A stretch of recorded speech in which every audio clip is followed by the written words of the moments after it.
পুরো বাংলা জুড়ে যেন উঠে আসছে রাস্তার কঙ্কালসারের চিত্র। বাদ যায় না কোনো এলাকার ছবি আসতে। তার মধ্যে অন্যতম জঙ্গিপুরের উমরপুর লালগোলা রাজ্য সড়কের ফুলতলা দাদা ঠাকুর মোড় সংলগ্ন এলাকা।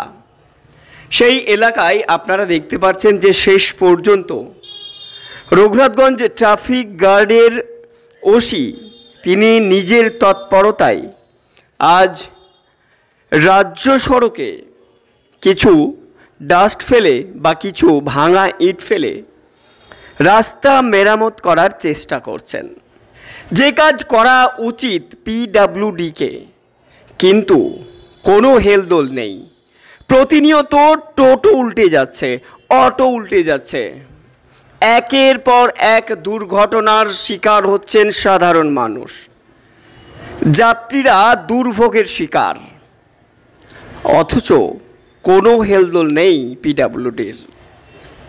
পাশে রয়েছে জঙ্গিপুর মহকুমা হাসপাতাল, পাশেই রয়েছে জঙ্গিপুরের সাংসদের কার্যালয়, পাশেই রয়েছে জঙ্গিপুরের বিধায়কের জনতার দরবার, পাশেই রয়েছে জঙ্গিপুর পৌরসভার পৌরপিতার কার্যালয়, পাশেই রয়েছে জঙ্গিপুর পুলিশ সুপারের কার্যালয়, পাশেই রয়েছে Jangipur court, Jangipur SDPO office, Jangipur SDO office.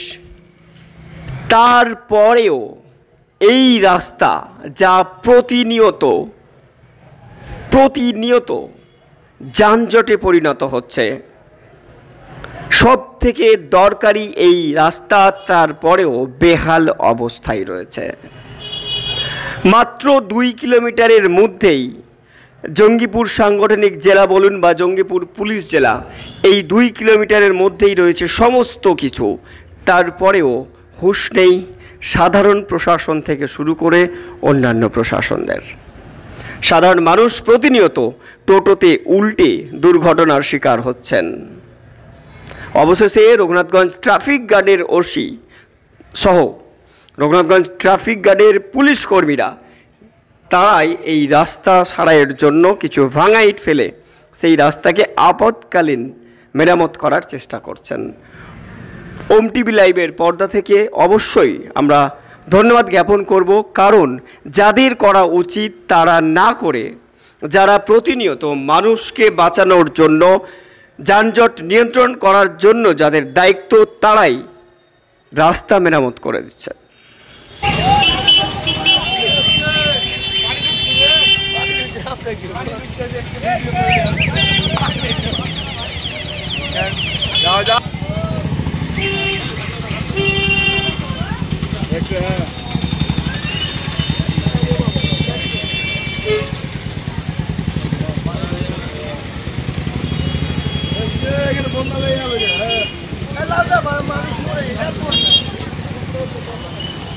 বান ভেঙে দিয়েছে বলে, সব পানি ঢুকে গেছে বলে।